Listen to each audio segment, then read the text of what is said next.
What's poppin', people? It's Dante. This morning we'll be breaking down 100 of my photographs that I've made over the years, looking at the compositions and the reasons why I made the photograph initially, and hopefully come home with a better understanding about my ideas with street photography that can help you along your journey out there on the streets. And so without further ado, let's jump right into the video. So we'll be on my website here at dantesisifo.com, looking at my homepage where I have a bunch of photographs on display. And so with the first frame that I've made, it was about 2 years into my journey, around the time I was experimenting and exploring with different cameras and lenses. And it wasn't until I picked up the Ricoh GR2 and simply went out there in Baltimore during my time in university that I started making great work. And so this was the first photograph that I made that resonated with me, and everything sort of clicked at the moment I pressed the shutter here, where I initially observed this scene and saw the beautiful golden light and the players on the streets and the way that the boys were moving in relationship to this beautiful mural in the background that almost felt timeless to me. And I approached the scene very openly and playfully and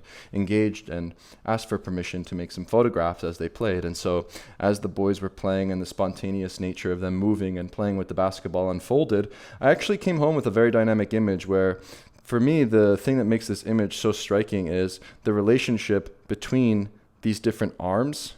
As I highlight here in red, you can see it creates this very beautiful windmill effect where there's this motion that kind of blows you throughout the different elements in the frame, from the shadow play on the background to the mural and the basketball and all the way around to the boys on the right hand side. And this to me is something very difficult to achieve in a photograph, and it was through play, through being open and through photographing loosely and actually not taking myself so seriously, as I had the camera in program mode, simply using a point and shoot camera. But you'll be surprised at what you can find when you position yourself on the front lines of life, close to humanity, in a situation where there's dynamic lighting and interplay between movement in relationship to the background. And so this frame was a very good introduction to street photography for me, as there are so many dynamic elements that we will simply look at very quickly, looking at the shadow play on this man's face here, the relationship between my shadow and the basketball on the shadow. We have these basketballs also on the mural, which is kind of interesting. There's this boy in the background with his gaze. And there's a couple of different things that make the frame dynamic and interesting. The background is set very cleanly with these leading lines, and essentially the frame is broken up in a way that's dynamic and interesting for a viewer, as there's so much to look at and so much to explore. And so as I explored Baltimore, I found myself in situations that were sometimes risky or dangerous, as there was a house fire here at this scene, but I uplifted the boys in the photograph as heroes within my frame. And one of my philosophical ideas about photography is that we can uplift and champion humanity. And I like to look at these boys in the foreground of my frame, as you can see, breaking up a good portion of the frame, as we have this lady in the background and these leading lines showing you and directing you towards that fire that I put in the question mark. As I observed the scene and it was unfolding in front of me, I initially noticed these boys. The boys were intriguing to me, and at the end of the day, I have this beautiful gaze as the boy is looking out towards the woman on the right-hand side. And, there's this tension within the frame, and by getting very close to life, by positioning myself closely to the people on the street, I was able to create this tension within the frame that creates a visual story. And so at this scene, I observed a house fire, and these boys in my frame became my hero. And I broke down the composition very simply by placing them on the left-hand side in relationship to the fire on the right-hand side. And so there's some very simple compositional decisions that I make when I make these photographs on the streets. And so here at this scene where these children are playing in the trees, I decided to make the composition as simple as possible by putting the foreground element together with the legs that are in the tree.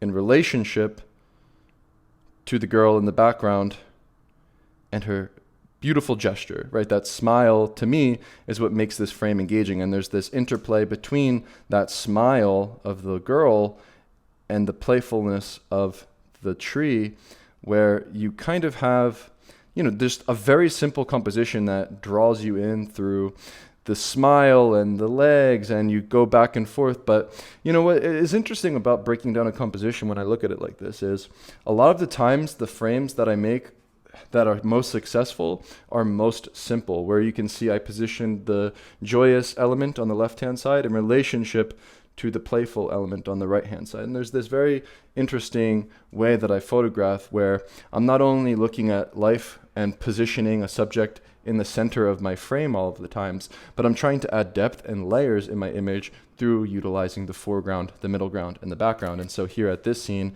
is another example of how I achieve this by positioning my camera extremely close to the foreground. Here, as this man is inside of his vehicle, we have him gazing out towards the left-hand side of the frame, which then draws you into this middle ground area, using the frame of the car window to break up the composition, ultimately leading you back to the surprise, which is the shadow and this man on the left-hand side of the frame. And so a lot of the times a photograph that I make will have this sort of surprising element, like a shadow or a gesture or something that elevates the moment from a very simple photograph to maybe a more complex image that has you looking through the photograph and observing all of the different areas within the frame that add details. And so this was another image I made in Baltimore. Here at this playful scene, these people would, this family would always have their ping pong table out. And I remember every time I would see them playing ping pong, and I came up to them one day and I started to play ping pong with them. I was just curious and I was photographing. And at the time I was a university student. And so it was actually very easy for me to engage with these scenes very playfully. And so this is an example of a photo that I made through play and through actually playing at the scene. And essentially, this moment is so simple that there's not much to describe other than the fact that the boy is hiding behind that paddle and the red striking color draws you in like a bullseye. And so a lot of the times I look to add mystery in my frames and have something in the frame that leaves the viewer looking more into the picture through that mysterious element, like the gaze being covered or the gesture of the hands or a popping red color. And so as I explored Baltimore, I remember I was very intrigued by the idea of making a photograph of a rainbow. Okay, and so this was actually the first time I went out with an intention of making a particular image. And so it was a rainy day, and as it started to rain, I went out with my umbrella and my raincoat, and I decided to go out there and make some photographs. And so as I walked around Baltimore and the rain stopped, I observed as the rainbow appeared, and I was there at the right moment, at the right time, as the stars aligned. But I believe that fortune favors the prepared. And so essentially I used this man in the foreground here to be that element in the frame that fills one side of the composition. And so I like to break the frame very simply. And so as you can see, the rainbow in the background is taking up about 1/2, if not more, of the composition. And this allows the viewer to really see what's important within my frame, that being the rainbow itself.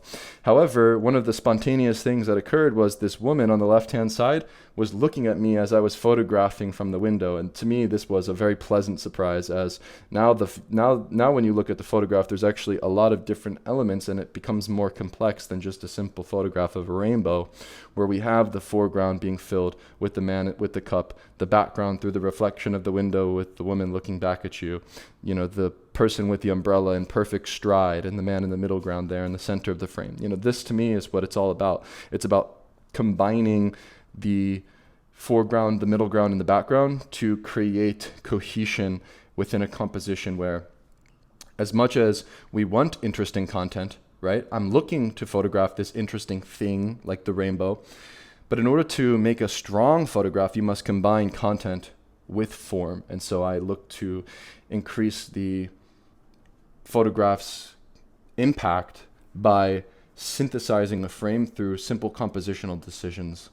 And other times it falls through with intuition. And so this is a great example of me using my intuition at the scene, where this photograph came very quickly. And so these boys, they were getting ready to be bathed by their mother, and so I filled the frame here, asked for permission from the mother to make some photographs as the light was beautiful. It was a summer day, and the scene was just extremely playful.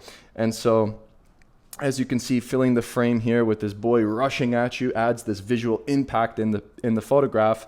However, through my intuition, I made this composition. And a lot of the times I like to think of composition as merely intuition, where at the end of the day, a photographer is merely responsible for where they position their body and their camera in relationship to the subject in the background. And so what that means is, in order to create this composition, I had to drop low. And so the very simple decision that I made was dropping low. And the reason this was something very impactful within my decision making and my intuition was because then, by dropping low, this subject with his hand in the air, that boy there, is separated from the blue sky in the background, and then all the different middle ground pieces fall together naturally. And so through my compositional decision of dropping to a low angle and photographing this way, I was able to surprise myself throughout the frame by getting this beautiful shadow on the ground, these leading lines that draw you in and allow the viewer to engage with the frame in a dynamic way, where we have the girl's gaze looking towards that shadow, bringing you up towards that boy in the foreground and back again. And so a lot of the frames that I make have this dynamic interplay between the foreground, middle ground, and background that are ultimately a result of my intuition, right? Okay, and so with this next frame, we have another playful scene. And so one of my techniques that I picked up along my journey of photographing in the streets was actually by engaging at a scene, and not necessarily just taking quick snapshots and moving on, but I essentially leave the scene when the scene leaves me. And what that means is, as I watched this scene and I had noticed these very different elements within the frame, like the girls hanging out on the stoop and the boys playing in the foreground and the parents in the background, I was able to make the decision to remain patient and wait for something to occur. And so this decisive moment wasn't a mere quick snapshot, but it came through me being playful and being observant and actually hanging out at this scene for a while and chatting with the parents as I was making candid photographs. And so with this frame, we have the tension, of course, in the foreground with this superhero, and once again, looking to champion humanity. This is a great example as he's wearing his cape and his superhero mask, and I'm photographing this moment here as they're very playful in the foreground. He's going to grab his mask, and there's this tension here between the two subjects in the foreground, which is an interesting bit of the frame. But for me, the cherry on top is the interaction between the girl taking a bite of her apple.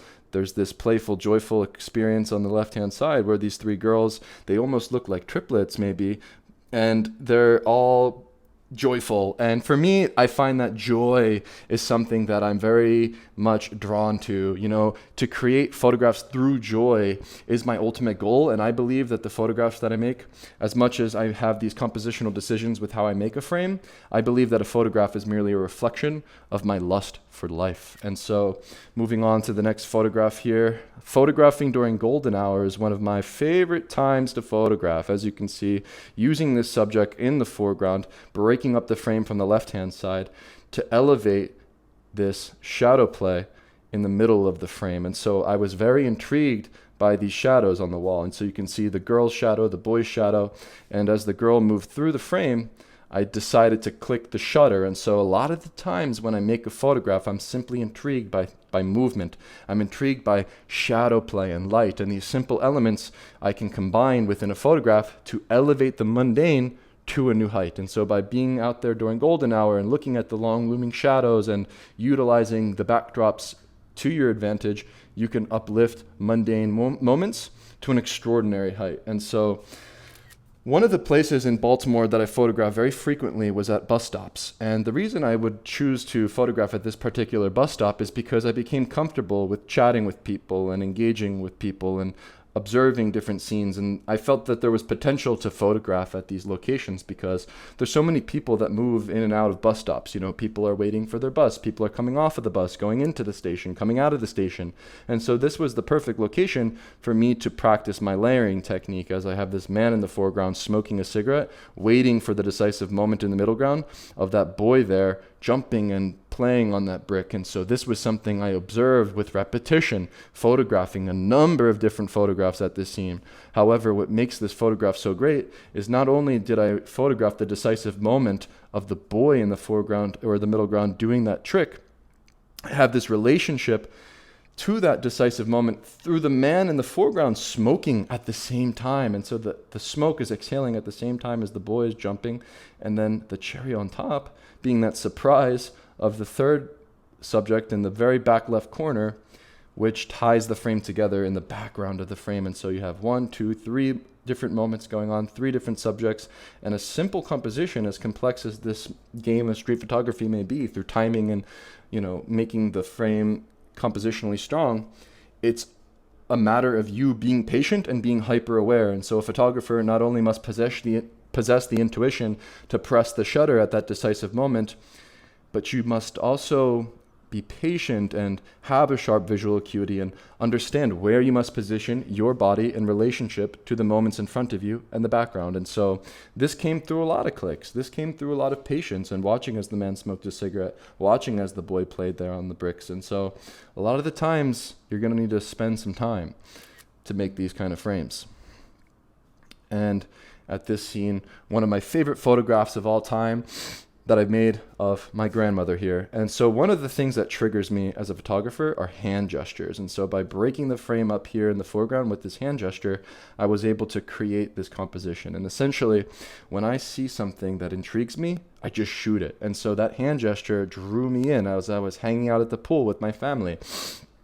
And so because I was intrigued by the hand, I dropped to a low angle. And because I dropped to the low angle, all the other pieces in the frame fell together. And so this is something that happens very naturally through my intuition, where now I have these other 3 subjects and this other gesture on the right-hand side filled in relationship to this background of this beautiful blue sky, that cloud and the skyscrapers. And so being hyper aware of what intrigues me, what triggers me, getting low to that thing, photographing it, and then breaking the frame from the foreground, middle ground, and background by utilizing the arm and the gesture to create a visual shape that is not only impactful visually, but also tells the story of the lounging at the pool. And to me, this photograph was special because it's of my family. And so I think with street photography, to not limit yourself to only photographing strangers on the streets, but your own personal life and getting intimate both physically and emotionally with the subjects that you photograph, I think can actually elevate your photography to a new height. And so, yeah, I always make candid photos when I'm in a situation like that with my family. And I think it's a very fun way to approach this medium. Here we have a beautiful picture I made of this Final Call newspaper. We have Muhammad Ali on the cover. I believe this was the time that he passed away. And so, this to me was this very spontaneous thing. This is sharp visual acuity. This is me observing this newspaper man holding the paper in relationship. It's very, I noticed, of course, the relationship I could make between the face of the newspaper and in relationship to the face of the man with the newspaper, and kind of, it's a simple, these kind of, it's funny, I can't even explain myself with this photograph because I actually kind of I'm going to be straight up, I hate these kind of photographs. I delete this shit. But you know what? I keep it because it's strong. Like, I think this kind of photograph is so gimmicky, and you see this so much in street photography, and I just despise these kind of pictures. But here we go. I got a good one. I think so. I mean, it really does line up perfectly. You have this impact because it is Muhammad Ali. It's somebody historic and a figure that we can all recognize. And the juxtaposition actually played together perfectly, as you can see as I zoom into the collar and the white shirt of the man in real life in relationship to Muhammad Ali's shirt. And yeah, there's some beautiful color. The background is filled with this skyscraper under construction. Everything's in flux. We have this beautiful color. And yeah, the frame broke up very easily between the foreground and the background. And so I filled the frame, and I think this was something that just came really quickly and intuitively. I responded, and this was like a quick 1-2. I didn't really work this scene too much. I could only photograph at that scene very quickly. But yeah, once again, I think the illusion shots and these kind of photographs are kind of cliche, but anyways, that's one that I believe I made that's successful. And so here at the scene in Penn's Landing, Philadelphia, one of my favorite places in the city. You know what? I think follow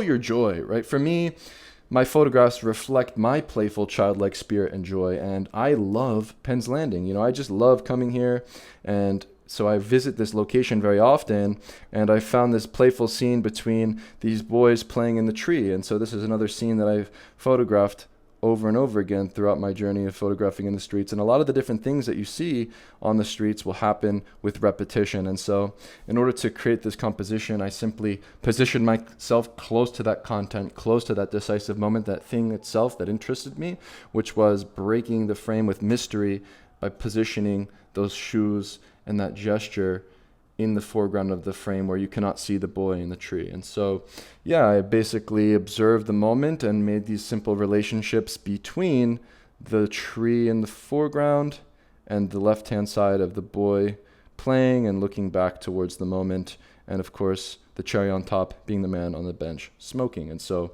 combining the different elements between the foreground, middle ground, and background once again. And so this is something that came through recognizing a decisive moment and just pressing that damn shutter and not actually thinking too much. Right here, I just shot the photo and I just followed my gut. And this kind of picture is very quick, very spontaneous. You know, there's so much chaos on the streets, and here, the two men I'll circle here, they were having an altercation, and I believe they got into a fight at the scene, and so he got pushed down. His watermelon was on the ground, and then you have a lot of different people looking and observing and filling this frame here, which makes it very compelling. But not only do we have so many different elements in the frame because of the different people and the different ways that they break up the frame and tell this visual story, but we have different elements like the cigarette and the gestures that remind me of Michelangelo's famous picture in the Sistine Chapel, kind of God touching man, God creating man.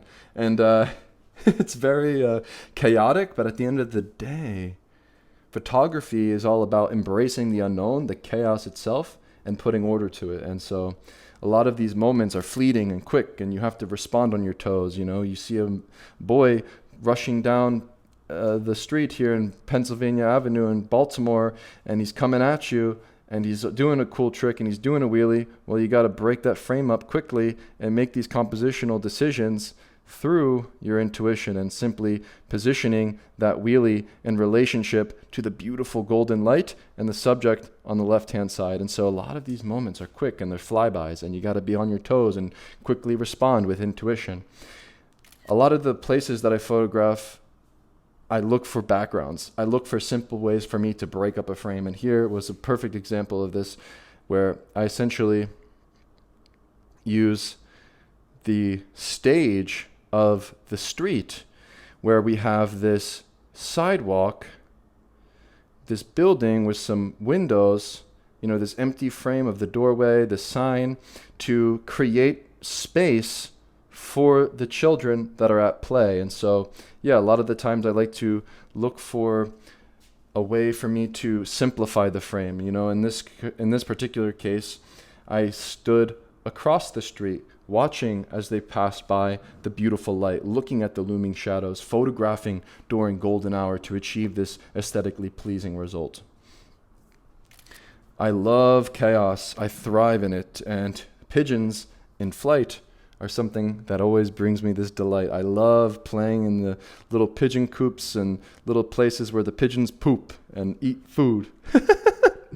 And here by Chinatown, I saw these pigeons in flight, and this man coming out of the bus stop and decided to play here at the scene. You know, I noticed the stark light and the way that the background was illuminated in relationship to the fleeting moment of the pigeons in the foreground. I was able to create this interplay between light and shadow. So a lot of the times, if you're looking to make a photograph of a silhouette, like here we have this man, this strong silhouette, and the dynamics of this pigeon in flight, this strong silhouette, what you want to do is position your body in a way where you can break the frame from the foreground and the background using what's in the highlights to give emphasis to that shadow area and what's crushed in the blacks, like this stop sign and these different pigeons in flight that are clearly visible because of the way that I position them in relationship to the backdrop that is illuminated in the light. Get some water. So this is another scene where I use this setting of a stage and patience. We like to call this the fishing technique. And so here at this scene in Jerusalem, I decided to study abroad, and this was my first time experiencing travel and photography. And this was the first photograph I made on the second day, I think. I think this was the first day I arrived, and me and my mom we were together actually, and we wanted to visit the Western Wall. And so, yeah, we went through the old city, and as I was observing the scene as people were praying, a lot of the times I'm interested in the borders and the peripherals of what's actually going on. And so they were coming in and out of the bathroom, and I could sense the possibility of a photograph. And through patience and setting my stage, I was able to create this interplay between the dynamics of people moving in stride and separate the frame in a very simplified way that creates visual interest, where your sort of eye can go from one person to the other by having that clean separation. And by observing movement and patterns of human behavior and their movement, I was able to time that moment where the man is in stride in relationship to the other people. And so the man in the foreground was my trigger to press the shutter as he was moving in that frame. And then I went to Tel Aviv for the first time to check out the beach, and found myself pleased at the simplicity of photographing on a beach. This was one of the first times I photographed on the beach. And, what I was doing at this scene was utilizing this foreground element of the umbrella as a way for me to fill the frame with this beautiful popping color in contrast to the background of that horizon, where we have these leading lines with the beautiful clouds and the rocks there. We have this other element of this pole, that breaks the frame up. And then finally, you have this surprise of the person in stride walking along the coast there. However, of course, when I approached this scene, not only was I intrigued by the simplicity of using these different elements as a stage to create a composition, but I thought the subject was interesting, sleeping and lounging with the arm outstretched, covering the face, again, including this element of mystery that creates a more interesting street photograph. And so the beach is a great place to play on the streets. I guess you could just call it the beach, right? Not the streets. You can do street photography in pretty much any situation. And I actually believe the beach is so underrated, because essentially you always have this clean backdrop to work with, and there's always that clean horizon and that clean blue sky that you can use to create dynamic compositions like this. And when I photograph, I go on an adventure. I traveled the road from Jerusalem to Jericho nearly every weekend, every day that I was there for 6 months studying abroad. And I found myself intrigued by the men that would pray in the mosque every single day. And so I would go in and pray. And after engaging in prayer, this group of brothers noticed me and invited me to their home to drink tea and coffee and hang out. And then we went for this adventure on a road trip to the top of the Wadi Kelt mountain range, and the car broke down. And I got out of the car and I responded quickly on my toes, framing this composition by utilizing the car in the foreground, separating the frame with the mountains there in the background, and these brothers, of course, coming out to push their car up the mountain as that middle ground element, that thing that intrigued me initially. And these compositions come very instinctively and very quickly, as when a car breaks down, how are you going to respond to that scene? What are you going to include within your frame? You have to be very quick on your toes to make compositional decisions like this. Very similar to the way that I used the framing of the umbrella in Tel Aviv, I did the same exact thing here in Jericho on top of the mountains in Wadi Kelt. Eventually reaching the peak, having coffee, cooking over the fire, and looking out towards the beautiful Dead Sea. And it was an incredible experience, dancing, singing, chanting. And so I spent a lot of time walking around, photographing Palestinian life, everyday life in the village. And what I noticed was a lot of the time, the subject that was available for me to photograph was children at play. And so, I'll never forget stumbling across this scene. And I was so excited because I could sense the possibility of making a layered composition, as we have the boy there in the foreground, of course, with the football moving, and have this sort of decisive moment of him playing with the football in relationship to this boy on the right-hand side in the light. I utilized this pole here as a compositional element to break up the frame between the light and the shadow. And so a lot of the times when I'm photographing on the streets, I try to find something that I can use to break up the frame. For instance, this pole, the umbrella, or the car that broke down. And so all of the other pieces kind of fell together naturally. I could sense the possibility that these different pieces would align how I desired. And it came through being observant, moving my physical body. I feel as though when you're making a layered composition and you're photographing in these situations, you have to be very physical and move and test different angles and then find the sweet spot where you can relate the different elements like the light and the shadow play and the background and the boys, of course, playing. And so finding these different ways to break up the frame is something that I've used along my journey, and this came to me very intuitively, right? Such as using a frame within a frame. These very simple compositional techniques come very naturally, where I observed this boy playing with the tire in the background, and as I followed that boy around photographing him initially, I was drawn to this construction site, and so I entered the construction site and noticed how I could use this boy in the foreground to create a more dynamic and interesting picture in relationship to that boy with the tire on the outside. And so essentially I waited and positioned my body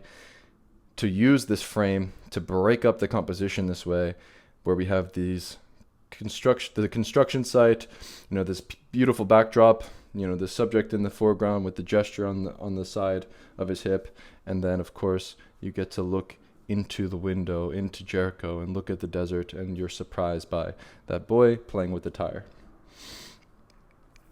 Walking along Shafat refugee camp here in East Jerusalem, I found myself entering the wall, right? I put my camera bag through the x-ray machine. I showed the Israeli soldier my passport. As he questioned me, I entered this new community, and I went in there with the intention of photographing the wall. This is something that I was intrigued by, and this photograph took a lot of courage. I was at the sort of no man's land area where there really isn't anything but a bunch of trash and rubble and debris that kind of builds up along this big looming wall.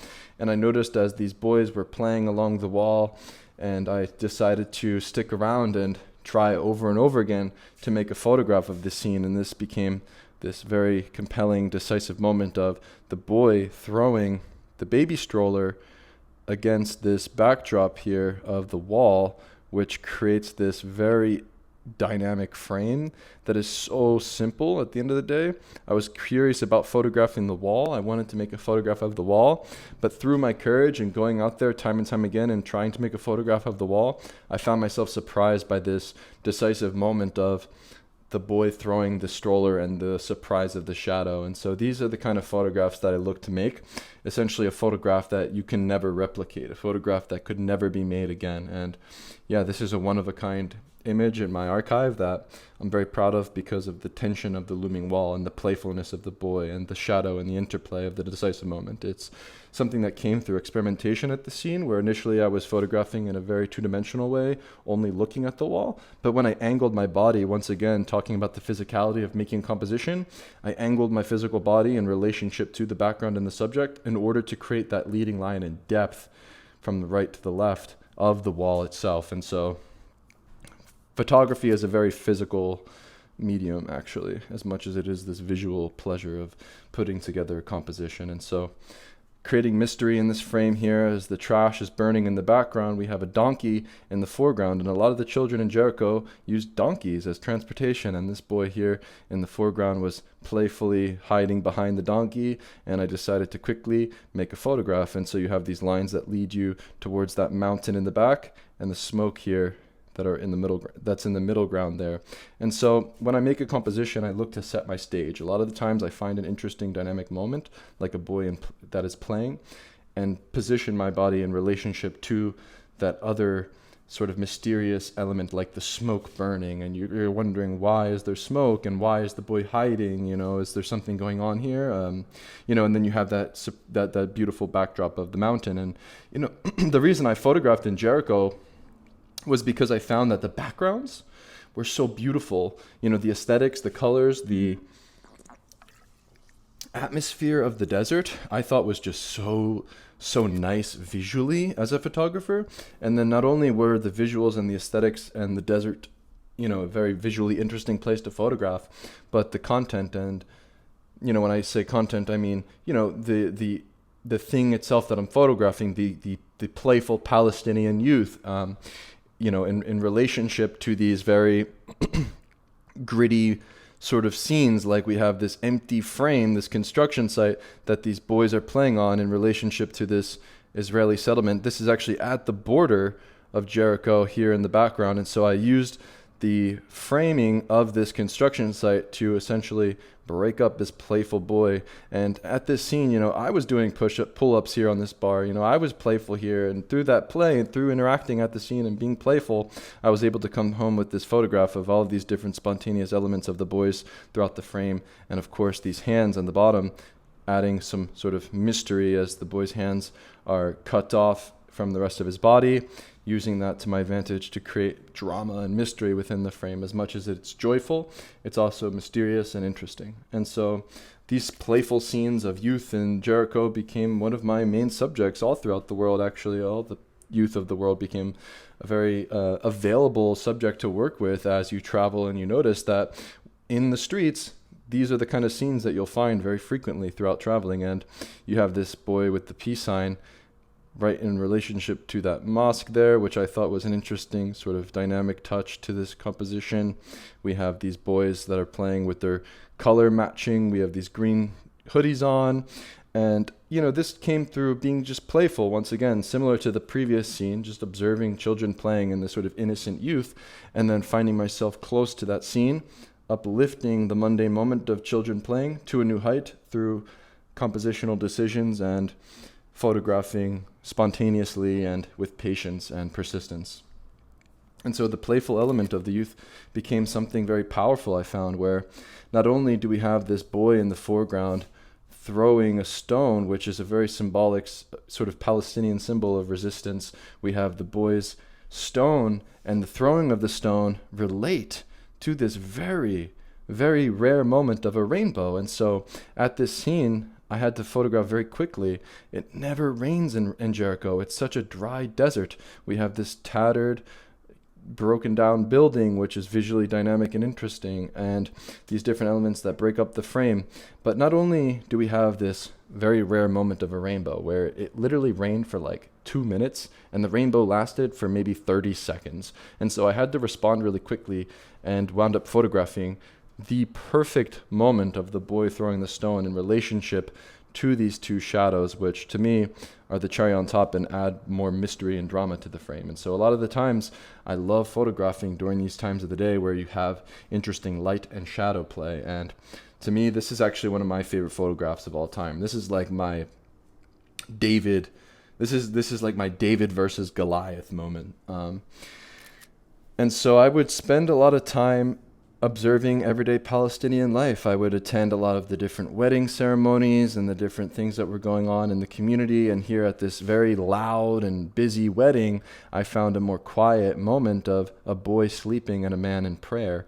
And so you wouldn't know, but outside of these windows here, there is a big party going on. And so I found myself trying to find a moment to photograph, entering the home to get some water.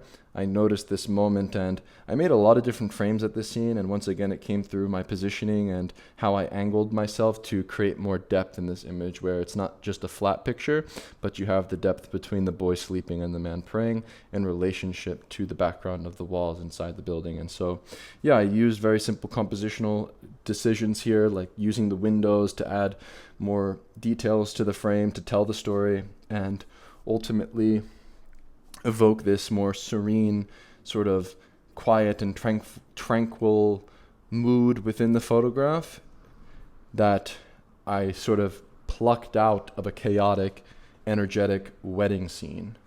And so I find myself photographing quiet moments, but also very loud and impactful moments, like here in Balata refugee camp in Nablus, in the West Bank. I found myself exploring the cemetery. I was simply intrigued by all of these tombstones and, all of these different elements in the background, and was photographing here playfully. And these boys came into the frame playing with their toy BB guns. And this moment was very much a simple decision of photographing him closely and positioning himself in the center of the frame in relationship to the graves, which is an obvious juxtaposition, but I believe elevates the photograph to a new height.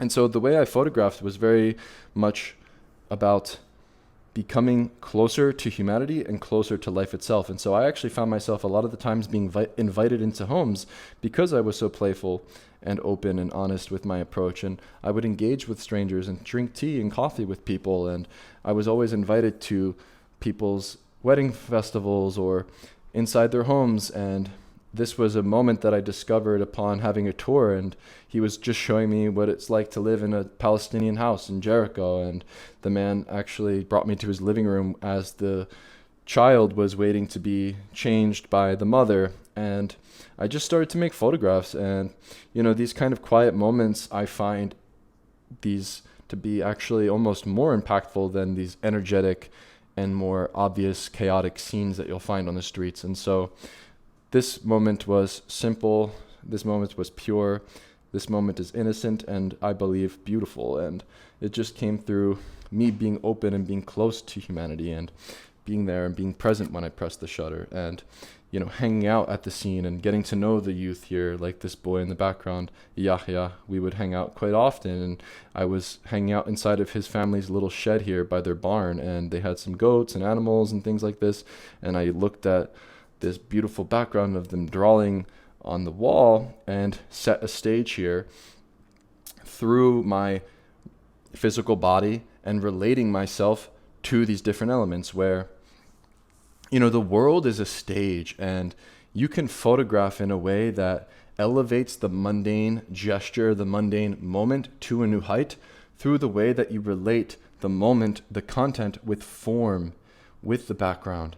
And so when I noticed this beautiful background, I decided to use that as my compositional, intrigue. Like, this was the thing that drew me in. The gesture of the boy was the decisive moment where I photographed, but I was simply there and present when I pressed the shutter. I was sitting back on the chair, immersed in the scene. Like, these kind of photographs you can't just find by just walking around aimlessly and photographing, but by interacting and engaging with this community on an intimate level, I was able to create candid photographs of these moments that are definitely not something you can just get through passing by for a day like a tourist, but through being there and being present and being engaged at the scene, having a tour of the boy's goats and his family's little farm here, and just hanging out and drinking water. This composition became very simple and very easy for me to make because of the time I spent at the scene and the amount of time I had to wait for these kind of moments, right? And so, simply put, I positioned the dynamics of the boy's gaze and his eye on the left-hand side, and the boy playing on or sitting on that empty bed frame on the right-hand side. And so, yeah, it's very... For me, photography has nothing to do with photography. Like, as much as I can explain to you the compositional decision I made there, I believe these kind of photographs, there's more of a story behind how I made the photograph that could be more interesting for a listener, because when I enter these communities, I don't just go through quickly and make photos and leave, but I spend time and I go back time and time again to engage with the locals, to actually get to know their local patterns and community things that they do, like the weddings or going to the mosques or just meeting the local shop owners. And as you become more intimate, you can create more intimate and dynamic photographs like this, and that's what I find. And that's how I was able to essentially make this photograph on the front lines of conflict here on the border of Jericho. At the front lines, behind this concrete wall, I was being shot at with live ammunition, and the obvious subject that I was intrigued by to make this photograph was this man with the tattered mask, and I could see his eye coming through the mask, and I got extremely close to the scene, pushing my courage to the maximum by getting as close to the action as possible, and just not being afraid and just being fearless and just going for it. And once again, this photograph is a result of trust and time spent, and that's how you'll get these kind of images that aren't these quick flyby pictures, but by spending time in a community, you'll notice that this is a part of their everyday life. The conflict in these communities in the West Bank are very much routine. And this was something that I noticed time and time again and had the opportunity to photograph a few different times. And, I used the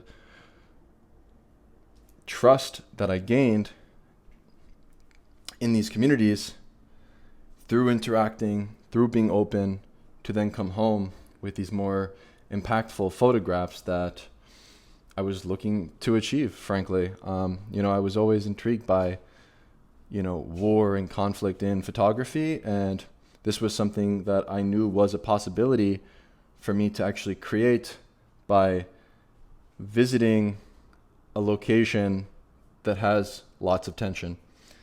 And so, once again, by getting close to life, close to humanity, being trusted in a community, you can come home with a photograph that is intimate and beautiful. Where you can't make these I think the moral is you can't make these kind of frames by just passing by. But I came out of the mosque. I was drinking coffee, similar to this previous scene, just hanging out, drinking some water. I was hanging out and I was drinking some coffee and I had the camera with me. I noticed a decisive moment, boom, I pressed the shutter, and then you have this visual story of, this mood in the photo that's evoked through the kiss and this sort of like very simple and innocent gesture coming out of the mosque, smoking a cigarette, drinking the coffee, these very simple details, they bring the photograph together. And, as much as I go out there and I find these kind of interesting things that draw me in, whether it's the visuals of light and shadow or color or the way I can break up a frame compositionally through geometry, I'm looking to photograph humanity. That to me is at the forefront, where I'm not looking at the world as a picture, but I'm looking at life itself, and I'm trying to get closer and closer to life itself through the medium of photography. And here in Tel Aviv, we have a very playful scene where I'm photographing at the dog beach. And the dog beach I knew was a very interesting place to photograph because of the dynamics of these dogs. And so as these dogs moved within the frame, I pressed the shutter and was the decisive moment that tied things together and adds more visual elements to tell this story within this composition. And so for me, I sensed the possibility of a photograph here. I could notice the different playful people on the sand, and I could notice how they would wash at this shower, and I could just sense the possibility of a photograph here. And I waited, and I was patient, and I was using the fishing technique, and as the dogs passed by, I was able to plug in the rest of the frame through that intuition of the click of the shutter. And so really it comes down to being aware of your surroundings and having an understanding of where you can position yourself and the camera in relationship to the background, using the sand here as my stage. And so I like to use this word stage because I find that the world is a stage and the people upon the street or the beach are the actors in our drama. And through our framing and through our cameras, we can create these little slices of life, these little moments and stories, and elevate them to a new height. And so the cherry on top in this photo is this interaction between the couple there on the left-hand side engaging intimately. And a lot of the times there's going to be a small surprise in the photo that ties everything together within the frame. And so this picture came through time spent, patience, and observation, and being aware of those elements like the dogs. And so putting order to the frame through the decisive moment of waiting for the dogs and clicking the shutter, photographing at eye level to separate the subjects from the backdrop of the sand there. Let me refresh here. All right, so we got another playful scene. Recently learned that the watermelon is a symbol of Palestinian resistance. This is something new to me. However, when I approach this community in Shafat, I go in there like a big kid with the camera. I'm just curious, I'm entering this big looming wall that I'm wondering why, what is this? I go in there without any preconceived notions or ideas about what it is that I'm photographing. And I find that this is where the spontaneous nature of life takes over, and where you can combine this documentary approach of engaging with humanity intimately and closely with the ethos the philosophy and the aesthetics and the approach of candid street photography. And so as I engaged at the scene, I was intrigued by the color that was popping, of course, from those green watermelon. However, the light was my interest. The light itself drew me in. And so as I waited and observed as this scene unfolded, the man picked up the watermelon playfully as I had my camera out and was photographing, and he surprised me as I pressed the shutter. And so we have his gesture there. We have the green watermelon, of course, on top of his head, which is playful and interesting and adds this extra dynamic. We have the watermelon on the left-hand side, this other man that fills the frame. What happens when you work with light and shadow is that you can really break up the frame simply by positioning a subject in the light in relationship to the sort of shadow area in the background, and being aware of the way that light and shadow interplays will enhance your ability to make these kind of dynamic frames, where I'm looking at the way the shadows are casted and looming on the wall of that truck there, and simply being aware of the interplay between light and shadow can make or break a great photograph. And so having a solid understanding of where you must position yourself with the light to your back and observing the shadows and the way that the shadows are crushed in black, and this becomes my stage in this photograph is the light itself. And a lot of photographs that I make, sometimes I'm not even out there looking for photos. This was an example of that, where I was actually here in Napoli on a vacation with my brother, Julian, and we were just connecting with our Italian roots. We were just hanging out, going on a vacation together, enjoying our time. And as we sunbathed and swam here at the scene for many hours, I simply had my camera with me and made this photograph. And so these locals were inviting us to share with them some watermelon. And so as the locals were taking the watermelon out of the sea as they used as a natural refrigerator, I wound up utilizing the ocean and that beautiful blue color as my stage here to make this composition. And so this came through time spent. This is my approach to the medium of engaging with this world like a playground, and I'm just this big kid with the camera just having fun and engaging with humanity. And I don't really take myself so serious. I like to engage with locals and learn. The man on the right-hand side that I filled the frame with was feeding me live fish right off the rocks, using a little knife to take them off, and feeding me little clams and things. And then we shared some watermelon together, and these photographs come together naturally. And so what I was looking for in this frame was how to make it more dynamic. Not only do I want to make sure that I include those different watermelon pieces within the frame as they are visually interesting, but I was trying to plug this man in the middle ground, or the background rather, to create more depth in the image. And so, of course, we have these two people on the right and left-hand side that fill the frame. But I actually believe without that background element of the man swimming, the frame would fall flat. And so this came through me actually positioning my body and clicking the shutter in relationship to this swimmer. That's the element that I was trying to plug in the frame. And through me focusing on the background, the middle ground and the foreground fell into place. And so this is why I emphasize that I like to set a stage. And so using the backdrop, I was able to fill the foreground, right? If that makes sense. Like I'm a lot of the times hyper aware of my backdrops. I'm hyper aware of the stage, and positioning my body in the camera kind of becomes intuitive and natural in relationship to the moments that are fleeting. And so this moment was striking, and one of my favorite photographs, as we have these different pieces of watermelon that really are visually interesting and draw your eye throughout the frame, and you have this beautiful spiral and this visual feast. And so I like to fill my frames. I like to really create dynamic frames where edge to edge your eye can explore. And this is something that comes through practice and being out there in the world and being open, and maybe not even looking for photographs, but simply letting life flow towards you. I was just there and prepared with my camera. And so I approached the streets of Baltimore when I returned from my studies in Jerusalem, and I continued to photograph. And so when I approach a scene, I like to break the frame up very quickly and simply. If I see something going on, like a man here smoking a cigarette and a boy here playing on the stoop, I'm going to make very simple compositional decisions. I'm going to use that man in the foreground and the boy in the background, and simply break the frame up this way, where I have very simple compositional decisions that I make. I'm looking and, of course, photographing that decisive moment of the man getting ready to light the cigarette, but I'm also hyper aware of the way that the light and shadow is interplaying here, so I can fill that frame with this beautiful crushed shadow area and illuminate the interesting moment of the man on the left-hand side with the cigarette in his mouth. And so you have that dynamic of the shadow play, covering half of his face, the playful element of the boy. There's this tension that I look to create through order and chaos within a frame, using light and shadow, using those moments of gestures and the playful element of the youth and the relationship to the sort of gritty nature of the man's bent cigarette and the tension that's drawn through his gaze.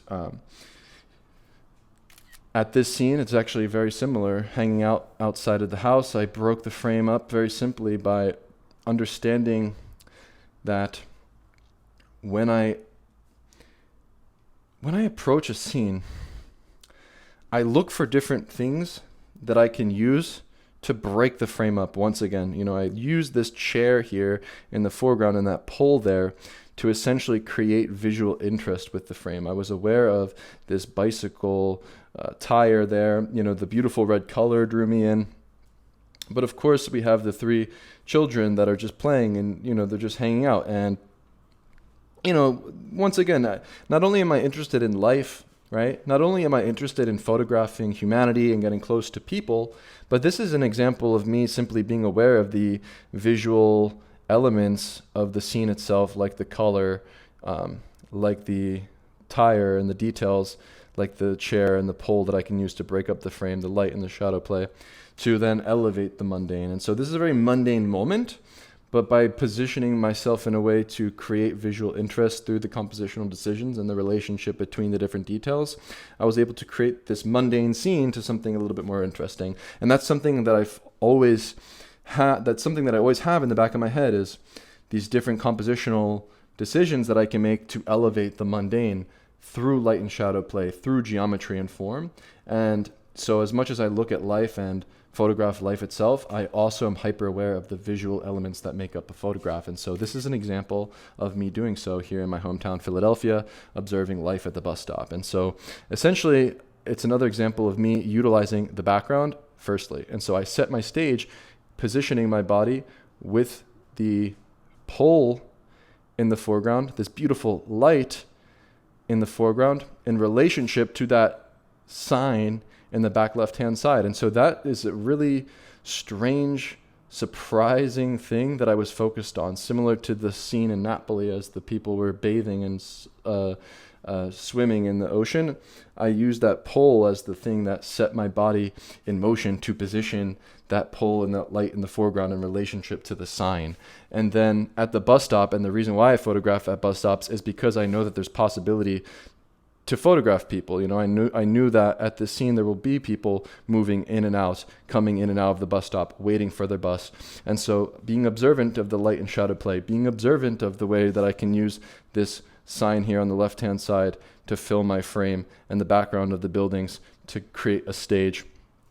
I waited for the decisive moment of the man entering the light in relationship to the silhouette man in the shadow. And so this is a very visual photograph for me, but then the tension of the man's face elevates the mundane. And so it's very simple, actually. I sense the possibility of a photograph. I see beautiful light. I find a stage, and I wait, and I'm patient, and I put together the foreground, middle ground, and background. Boom. However, with frames like this, it comes through time spent. It comes through me going back to Jericho, me volunteering on a kibbutz in Israel for a month and hating it, packing up my bags in the middle of the night, and then taking the bus all the way from Haifa to Jericho in the middle of the night without saying goodbye to anybody. Nobody knew I was arriving in Jericho. However, I banged on the door of the hostel, and I became a volunteer in this Palestinian community in Jericho, and I would wash the floors in the morning and live amongst a Palestinian family every single day for a few months. I would have dinner and lunch and breakfast with the family. I would fast during Ramadan with a group that was praying in the mosque, and I learned about Islam through an imam named Hersham, and we spent 2 weeks sleeping on the floors of mosques, and I learned all about Islam, and I learned how to make salah and wudu, and I slept on the floors, and I spent a lot of time with this man in the background named Muhammad, and I would basically hang out with him every day and visit this man Hassan's house, where I would water his plants in his garden and chat with him. And I basically was just curious and integrating myself further in this Palestinian community out of my own curiosity, and I returned to make more photographs. And so on this hike with my friend Muhammad, I had this experience of a lifetime, walking through the stream, this valley, in between the Wadi Kelt mountain range, and hiking for hours and hours, and finding ourselves at a rest point where I made this simple photograph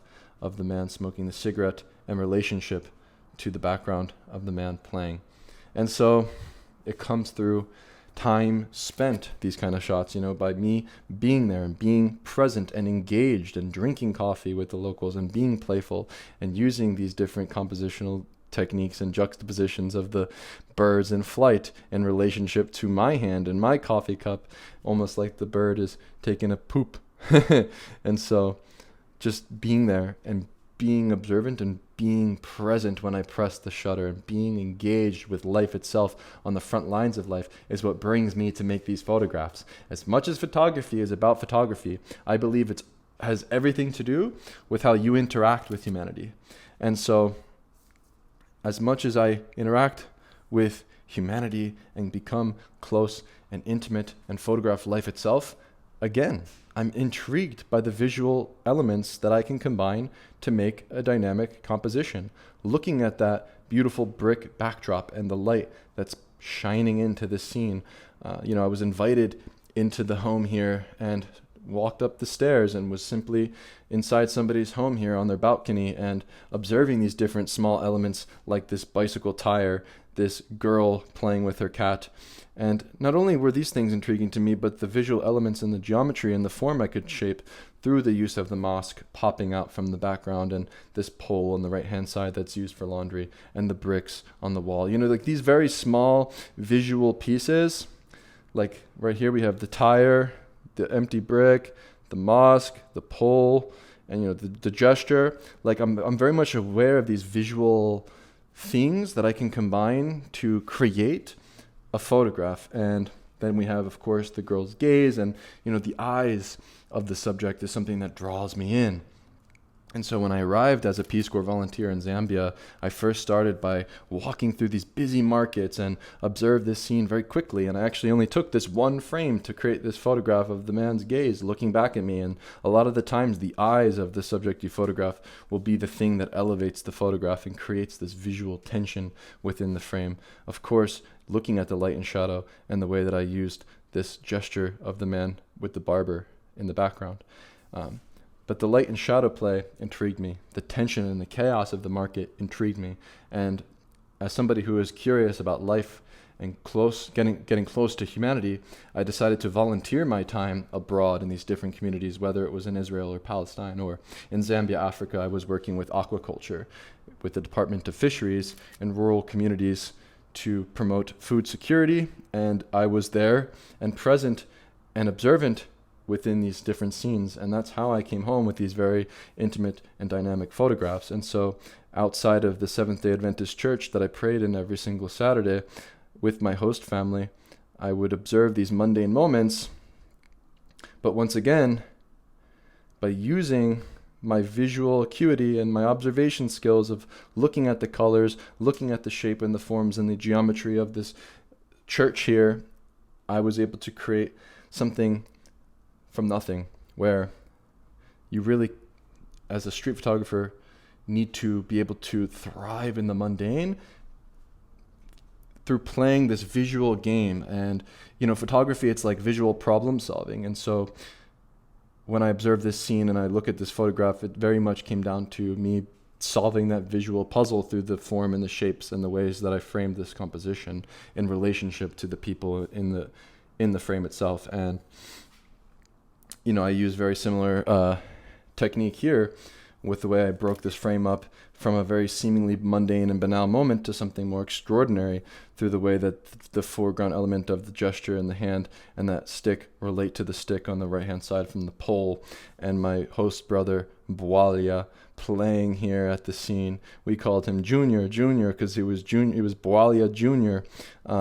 That's my house there that you see in the back there. But we have this beautiful shadow play, this simple moment. It was an early morning. We just woke up. We were getting ready for the day, and through play and through photographing this scene, by changing angles and observing light and shadow, I was able to create and elevate this frame. Actually, this might have been the evening. I actually kind of I think it was the sunrise. Yeah, this was the sunrise. I remember waking up in the morning, and yeah, this was where I lived. This was my host family's compound where we lived, and again, a very mundane scene, a very mundane moment, but through my decision of dropping to a low angle of the boy in the foreground playing with the stick and relating the shadow play of Bwalia in the background, I was able to create something and elevate something from nothing. And so to me, this is the difficult and challenging part of photography, where you can have a very boring and mundane moment,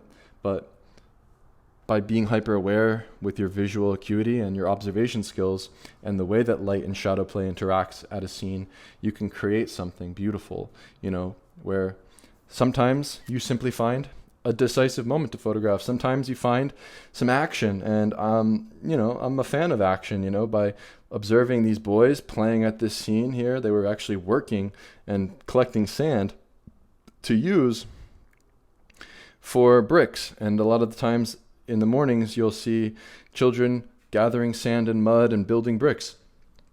And as I approached the scene with my camera, they started to do tricks.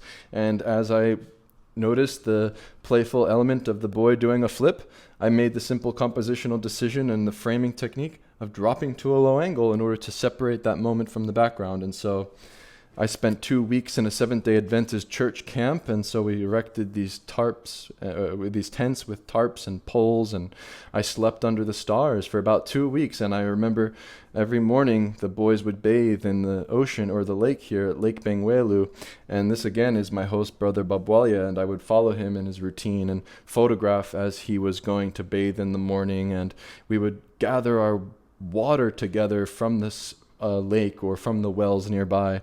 And so by spending time in these communities, I essentially was able to combine my visual acuity, my ability to create a photograph through composition, with the element of me being engaged with life close to humanity. And that's, to me, where I've thrived as a photographer throughout my journey, is through not only having the ability to create a strong photograph through framing, but also by engaging and becoming closer to life itself. And so by spending 2 weeks sleeping under these tents, eventually they had, at the end of the ceremony, these beautiful baptisms, and there was hundreds, if not thousands, of Zambians gathered around Lake Benguelu, and I dropped my batteries and my camera equipment on the side of the lake, and I went in with my camera to photograph the decisive moment of the baptisms. And this came through my courage and through being there and being close and being present when I pressed the shutter, and recognizing the different patterns in human behavior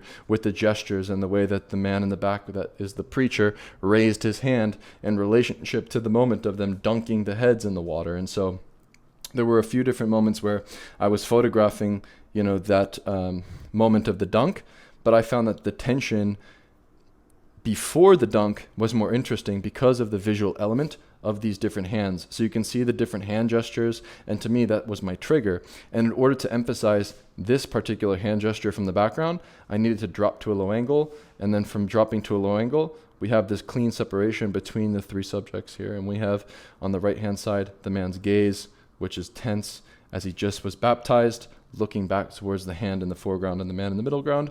Yeah, we have this very simple composition. Actually, you know what's kind of crazy about this composition, bro? Yo, check this shit out. This shit's crazy. Yo, I even got the fucking fly. Dude, I even got the fly on the guy's thigh.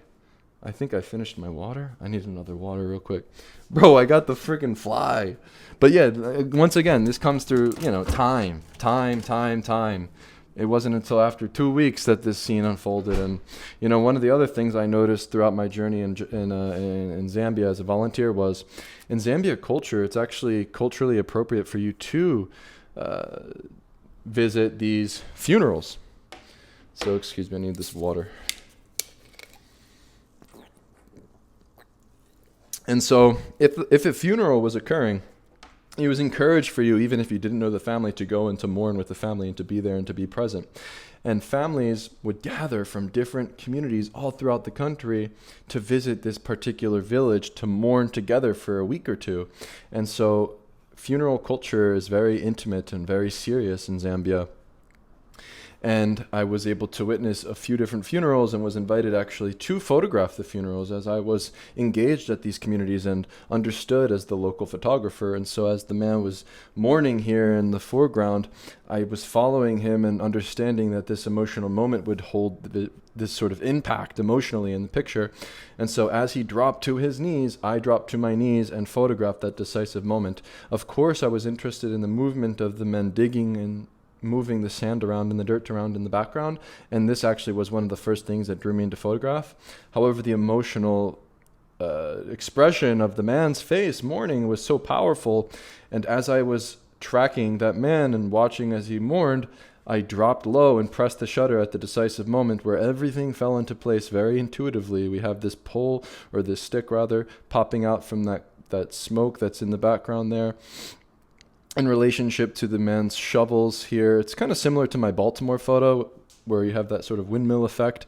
And those different elements of the men's shovel popping from the background and the foreground fell together naturally in relationship to that crowd there of the people mourning in the back. And so this came through, once again, time spent becoming closer and closer to humanity. One of my favorite things to do in the village was ride my mountain bike all throughout the villages. I would spend maybe hours and hours a day just biking and finding myself in new communities. And I would go with my friend Amaz to play pool in this nearby village, and we would have a beautiful big meal and eat delicious fish. And then as the sun would set, before I would return home, I would make photographs. And as I observed this very playful scene, I found myself intrigued by the light and shadow play. And light and shadow play is something that I'm always drawn into. At the end of the day, photography is drawing with light. And so when I'm out there, I'm observant of light. However, light is out of our control. And I could tell you with 100% certainty that I wasn't entirely aware that this boy's eye would be visible. I could understand the interplay between light and shadow, right? I understood that there's dynamics when the shadows and the light casts upon faces. I'm always aware. Right? I'm aware of this shadow here in the background and the way that it is casted upon that wall, right? I'm aware, but I can't necessarily control that spontaneous element. And so this to me is being very observant, being playful, being patient, working the scene, and then having the spontaneity take over, and the surprise of the eye becomes that element in the photograph that ties everything together from this beautiful stage that I set with these bricks that are exposed, this sort of gritty scene, this sort of mural on the right-hand side with that eye almost mimics the eye that you can find on the left-hand side. And, there's this interplay between those two little elements that are interesting. And then, of course, all of the different children playing throughout the frame make it dynamic, and there's this movement and there's this joy on the children's faces, and the light on the left hand side and the shadow makes the frame a bit more interesting. And the light and movement intrigue me. If I see some beautiful light, I'm going to work a scene. And so I spent a lot of time riding along the coast of Lake Bangweolo on these boats with my friend Amaz as he worked in transportation delivering rice. And so I found that the area where people would transport back and forth on these boats were very interesting. And so I used these ducks here in the foreground, and I like how they're almost like engaging in a kiss as a dynamic element within my frame to fill the foreground. Of course, breaking up the middle ground with the boat with that blue color, and then finally having the boy's gaze and the boy in the foreground, in the middle ground, being that interesting moment that triggered me to press the shutter. And so not only am I observant of the boy's gaze and that tension that I can draw in the frame, but I'm also aware of how to position myself to create a visually dynamic picture between the foreground, middle ground, and the background by dropping low. And so I would simply go with the flow and spend my days kind of in the spirit of play with a lot of the locals here, Amaz being one of my best friends at the time. And he would take me out on his boat, and he was going to wash his face here. And as he was washing his hands and his face, I simply dropped low and made this photo. And it's to me, photography is just an adventure, right? And then I'm just there with my camera, and I just respond to life, honestly. Like, again, photography has nothing to do with photography. Photography has everything to do with how you engage with life and humanity. And ultimately, that lust for life that you possess will reflect itself back in the photographs you make. And so, photography is actually something very difficult to teach. As I talk about it, it's very difficult to explain, because I believe that photography does come down to courage, curiosity, and intuition, and it is something that comes through repetition, practice, and being out there in the world. As much as I can break down this composition and explain to you the visual interest I had of the light and the shadow and the beautiful pastel colors and the boys interacting here, I was there when I pressed the shutter. I was present, I was engaged, I was interacting with humanity engaged with life itself to make this photograph. I used that pole, of course, as a compositional tool, to break up the frame. I was intrigued by the light and the shadow play. But the spontaneous element of the boy hiding behind that pole was something I sensed the possibility could happen, but it fell together naturally and spontaneously. And so I was working the scene. I was photographing here in a number of different ways, just waiting as they were playing and moving. And of course, we have in the foreground this boy's gesture that really ties things together with the eyes there looking back at you. We have 3 different eyes, as you can see, in the middle and the bottom of the frame. And then, these 2 boys kind of break up the composition there and create this dynamic sort of spiral that brings you this visual feast, right? This sort of spiral throughout the frame. But these kind of compositional decisions and things, as much as I can sit here and talk about it, it's bullshit. I'm just there, and I'm close to life. I'm there and I'm engaged in the morning and chatting with these women as I uplift them in my photograph, as they're the glue that holds down these villages, right? These women in the village, they're the ones that tie the glue of the village together. They're the ones that are waking up early in the morning, banging on the mortar and pestle every single day, preparing the food, carrying babies on their back, gathering firewood, prepping meals all day, working all day. And so when I would watch as the woman would come by and they would walk by my compound where my house was, I would always go out there and I would get, they would rest outside my house, and I would go and I would get them water and bring them some fresh fruit that I had in my house, and would share conversation with them as I knew the local language, Ichibemba, and could speak with the people in the community. I wasn't just, as much as I was an outsider on the inside, and I integrated myself in this community in a very intimate way to create the photographs that you see here.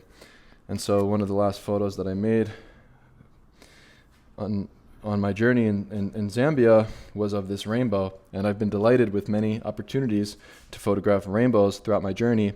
However, this rainbow, being a very small rainbow, as you can see, I will circle there in the background, became more difficult to work with.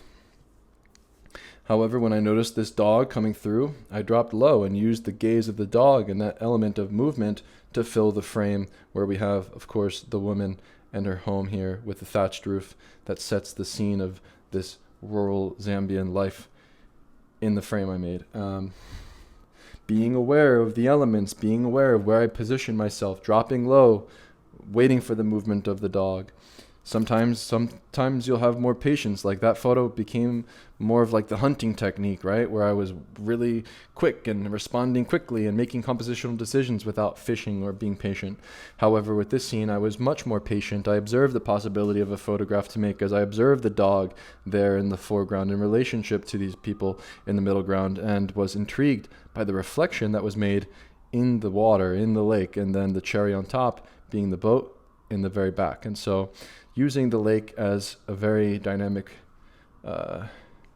using the movement and the boats that come in and out and the men that are working as a place to find dynamic and spontaneous images and moments to photograph in relationship to the stage that I can set with the lake and the horizon and the clouds in the background. And just being aware of places in the communities that you photograph and cities and the streets that you visit, and being and understanding where the action is, basically, and then going there. And so that's what this is. I knew that there was always action at the lake, and so I would visit there. However, there are some locations in the city, like this area in Penn's Landing, that is actually very desolate and it's very out of the way. And I simply go here because I love to walk here. This location in my hometown is special to me. Honestly, nobody ever visits it. It's off of this promenade in Penn's Landing, and you have to walk really far, and then you're isolated on this peninsula, and there's oftentimes nobody there, and I just go there to contemplate and to enjoy my day and to get some sun.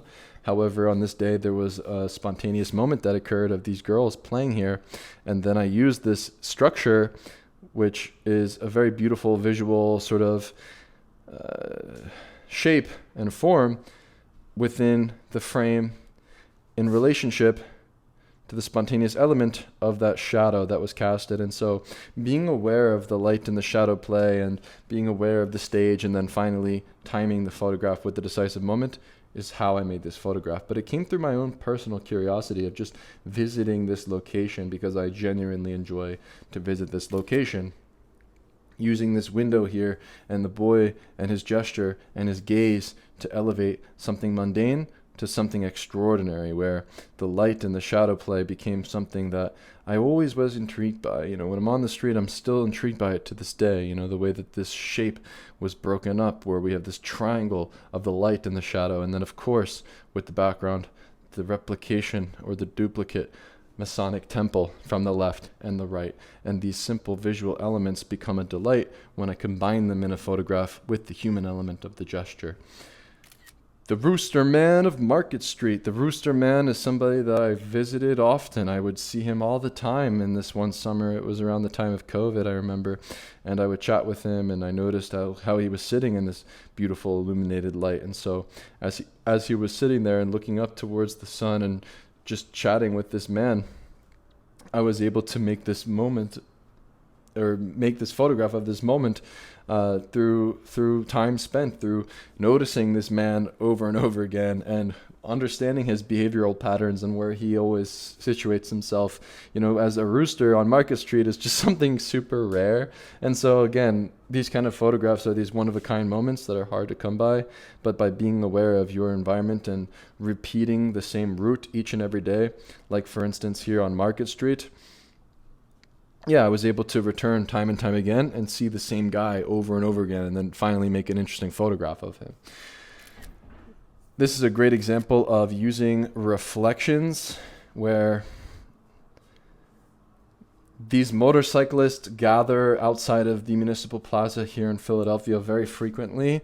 And on this one summer day, I noticed the different ways I could break up a frame by positioning my camera as close as possible to these mirrors. And so I was interested in the mirror and the way that this man was reflecting off of the mirror, as you can see.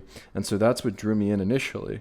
And as I observed the scene, I noticed very different elements that drew the picture and brought it together, where you have the gaze of the man in the foreground who's sitting on top of this motorcycle in relationship to the man on the right-hand side who's resting and watching this experience of the motorcyclists and their presentation of all of their bikes, and then setting the stage with the background of the skyscrapers and the buildings.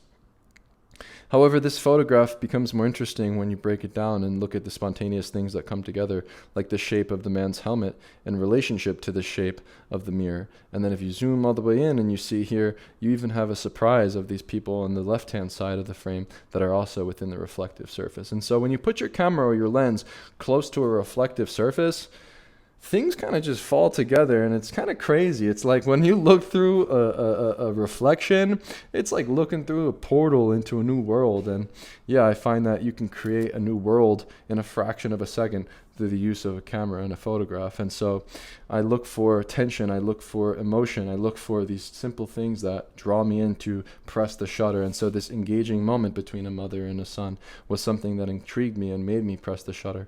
I love walking along the Schuylkill River. This is somewhere that's near and dear to my heart, and I always just genuinely gravitate towards the water. And so noticing the way that the boy and the mother were engaged at the scene, I broke the frame by using this technique of layering, using this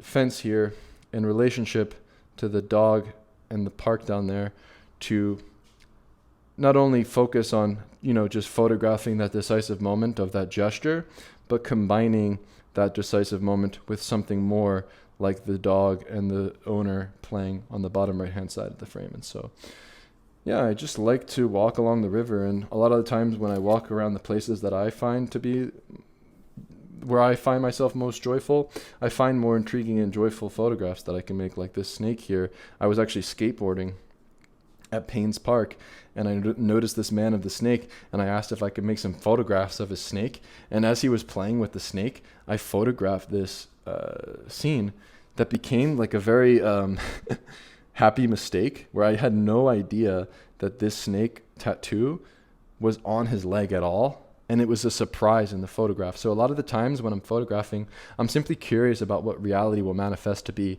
in the photographs that I make. Meaning, when I photograph life, a lot of the times I will be surprised with what reflects back in the photograph. And to me, that's something that can elevate the picture, is that surprise, that element that ties the frame together.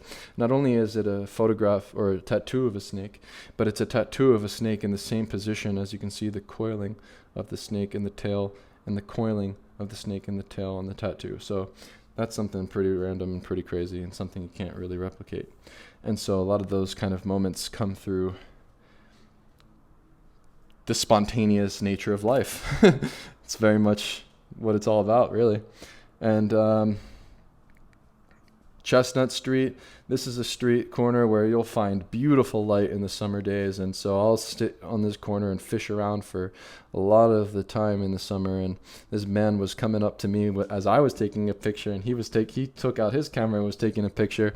And then I wait and observe the potential of a photograph to make here, because of the way that the shadows fill the frame and set my stage in relationship to this man coming into the light. And actually, one of the things that was really interesting about this compositional decision was I actually was very hyper aware of my background here, and I was very much aware of this window and the way the light reflected off the window, adding this contrast to the shadow area on the left-hand side in relationship to these buildings and that blue sky in the background. And so yeah, as much as this is a decisive moment, I was also aware of the way that shadow and light interplayed at this particular scene, and where I needed to position my body in order to achieve this result in the photograph.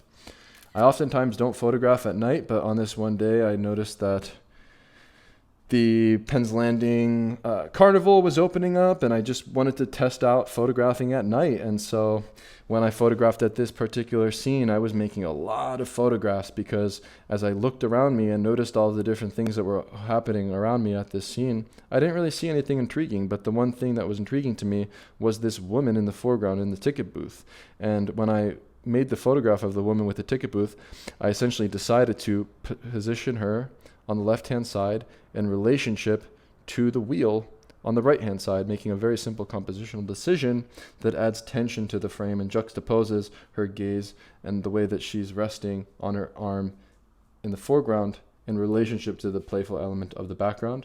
Not only do we have that playful juxtaposition, but we also have this very beautiful visual feast of blue color matching. And so when I photograph, I follow through with courage and curiosity at the forefront, finding myself on the first day of summer where the Logan Square fountain is finally on and the children come to play from all parts of town. I found myself walking around this fountain for hours. I probably spent 3 or 4 hours photographing here all day. And it wasn't until the light hit just right that I noticed the rainbow would appear at a particular angle. And so in order for me to make this photograph, I had to get close to the scene. I had to jump into the water in order to photograph the rainbow. And so I got very close to the scene. I got very close to make this photograph, and I was in the water playing here at the scene. And a lot of the time, the photographs that I make will give me a surprise, like this bit of the fountain there on the left-hand side, echoing the shape of the rainbow on the right-hand side. And so you have the temple there in the background, these beautiful trees, and these different elements that fill the frame that came through my intuition by pressing the shutter at the decisive moment of the boy jumping off of the sculpture. And so I was very aware of where I needed to position myself in order to achieve the result of the rainbow. That was the first thing that I plugged into my puzzle. Secondly, observing the movement and the patterns of the children playing and the way they would jump into the water. And so very methodical, actually, in terms of making this picture, because I spent so many hours observing and I spent so much time understanding where I must position myself to reveal the rainbow in the photograph that I made, and then timing the moment with the press of the shutter as the boy jumped into the puddle. I would ride my bike around Schuylkill River. I ride my bike around the Schuylkill River Trail very frequently, and you'll see many fishermen at the scene. And so at this time, I saw, as I rode my bike by, a man was reeling a big fish up. And as I saw him reeling the big fish up, I dropped my bike to the ground and I got extremely close as he lifted up the fish. And so I positioned my camera on the side of the cliff, looking out from the fence and holding my camera in a particular way to elevate this very mundane fish being reeled in from the fisherman to a new height by creating this drama, creating this sort of mystery within the framing and the decision I made of putting together the foreground and the background by positioning the fish against that blue sky. It almost looks like it's jumping in flight, and you can't really see that it was being caught by a fisherman. And so this is a very intriguing photograph for this fact. And well, the background and the stage itself just happen to be beautiful, as this Fairmount Park Waterworks is very delightful and very beautiful to work with. And so I was very pleased with that, and that came through me genuinely just enjoying a day, biking along the Schuylkill, and just always having the camera with you. And so by having the camera with me and seeing something happen, I just hopped off my bike and came home with this very peculiar image. Market Street, lots of breakdancers at the scene, very much an energetic scene here to photograph. However, what elevates this photograph is the interesting shadow play. As you can see, the man's shadow as he does the backflip is casted upon the sidewalk there, plugging together the background with the other two men in the left and right hand side of the frame. But this came through being observant of the patterns, being observant of the way that the man would flip over and over again. And as he flipped over and over again, I tried again and again, and I watched as the breakdancers moved, and I was aware of how I had to position my body in order to achieve this result. And honestly, I mean, as much as I understood the light and shadow play, the shadow still was a bit of a surprise. And to me, a lot of the times, this is how you can create more dynamic frames, is by observing light and shadow and the way that it's spontaneous and changing and the sort of interplay at a scene, and then the decisive moment in timing carries through that spontaneous moment and delivers you a pleasant surprise. And so, similar to my bike ride on the Schuylkill River with the fish, I was simply enjoying my time biking along the Schuylkill River. And as the sun set and we had this beautiful blue hour, I photographed a scene that was very playful and simple. We have a couple of people on the docks, and then in the far background, the same thing. However, you have more interesting elements like that reflection, and I used the docks as my stage and the water from the Schuylkill as a very simple way to break up the frame, of course, making this picture at the decisive moment of the girl in the foreground entering my frame. So at this moment, I position my camera at a higher angle, looking down at the scene, setting the background firstly, waiting for the foreground to plug in. So that was using a fishing technique, whereas here at this scene, I was hunting. I was walking down the street and saw something very quickly and responded intuitively. And so as I noticed the different colors here, like the red shirt and the red shirt and these blue shirts, right? I decided that I needed to position my body in front of these subjects in order to make the relationship between those different colors. And honestly, as much as I was observant of the colors on the shirts, the background elements like these signs that are blue that are matching with these blue shirts, and the sign that says turn on red in relationship to the sign to the shirts that are red, were out of my control and actually something that I did not notice. And so again, you have this spontaneous surprise, but you have to respond quickly to the things that are occurring in front of you through your intuition and through the position of your physical body. So in order for me to relate the two girls and the woman in the foreground with the red shirts to the woman in the background with the blue shirts, I had to be close and be courageous and sweep my body in front of these subjects to press the shutter. I'll visit Penn's Landing very frequently throughout the summer because I know that there is just so much beautiful light and so much potential with the way that I can set a stage. Once again, using the background of Penn's Landing to my advantage by understanding that every time I visit this location, the background will always be beautiful and dramatic, especially during the golden hour and sunset. And so using this wall here as a way to break up the middle ground of the frame, being hyper observant of these different ways that the shadows play. And then finally plugging in my foreground element and photographing at the decisive moment of her engaging with that ring pop.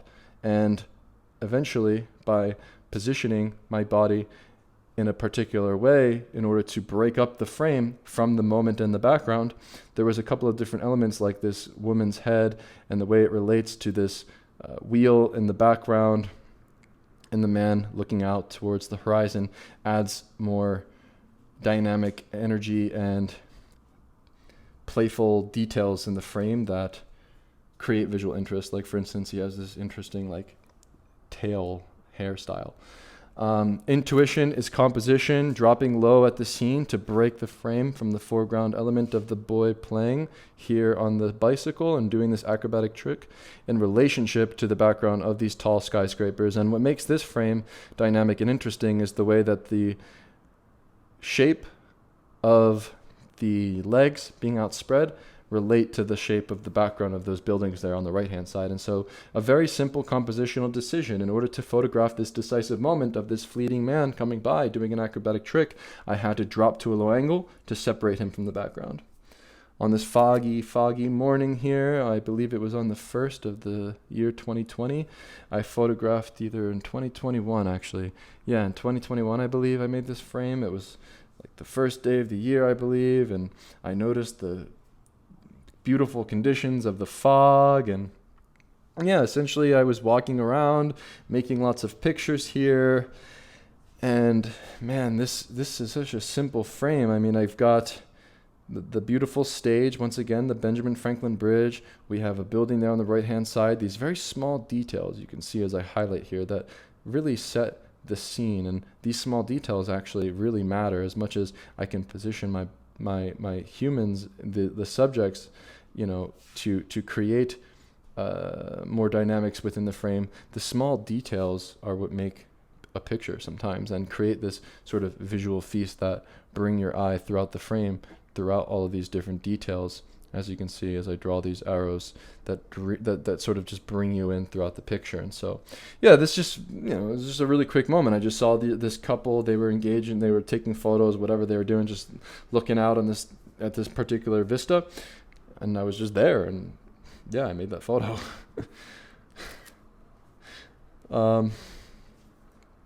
Snow day in the back of the Philadelphia Museum of Art. I love visiting this pavilion. I walk here pretty much every day, and once again, this was my stage where you can see I plugged in my background. Firstly, I could recognize the use of snow in the foreground and how I can position my body in relationship to the backdrop, to the pavilion, and the snow as this sort of glue that holds the frame together and allows these different elements, these different people, and the playful gesture of the girl hopping onto her sled to fit within this visual puzzle. And the moment I pressed the shutter was the moment the boy in the foreground came into the frame. And so a lot of the times I make compositional decisions initially where I must position myself in relationship to the background and then wait for the dynamics and the movement to trigger the moment that I press the shutter. Other times there's simply action and there's something that I need to respond to quickly and get close to through courage to photograph, like this dancer here in the foreground during the Chinese New Year celebration. And so, yeah, at this moment I photographed the simple, decisive moment. This was a moment that I was very curious to photograph, as I'm aware of the patterns in the way that the people move and jump and leap during this ceremony, as it's something I observed time and time again, and it's something I'm aware of and I'm anticipating to photograph. And so I have an idea in my head because I'm aware of this event, and then I position myself in a way that allowed me to create this frame. And this is actually very difficult to pull off because you can't really get close to these scenes, and you kind of got to break the rules and not really listen to people's objections when you photograph at these places when there's an event. And so here at this scene in Mumbai, I traveled there for 1 month and I photographed along this beautiful wall. This promenade was always filled with people, and this was the first place that I photographed. As you can see at the scene, we have a couple of different dogs, which are visually interesting. There's actually 3 different dogs in this picture. And then in the background, we have a couple of different elements. And firstly, what intrigued me was the relationship of this man, the dog owner, and his dog. And so you can see he's holding some dog food. This man in the middle ground winds up bringing your eye back towards that man with the dog food. And so this frame became very simple to make as I dropped to a low angle to separate these different elements throughout the composition here. And here we have my first frame from Mumbai. Moving along in a similar location, but getting very much closer to the scene, I decided to photograph at a very close proximity of these boys playing in the water. And so I made lots of photos. And what I love about photographing these scenes and photographing in the water is you can use the ocean as a way to separate the different elements in a frame. You can use the horizon and the sky to break up the background of a frame. And so we have a middle ground and a background established. And of course, filling the foreground with this hand was a compositional decision that I made initially. And what's amazing about that is what happens is there's a spontaneous element of the boy's gesture with his arms outstretched, with his hands outstretched, that relate back to this element in the foreground of the hand. And everything else kind of just falls together naturally. I had that decisive moment of the boy's arms outstretched. I have an understanding of my stage and the way I can relate the different elements from the foreground to the background. And I simply respond to the movement and the motion of the hands and the gesture. And so a lot of the movement and the gestures and the things that happen on the streets are spontaneous and very much out of our control, like this bird in flight.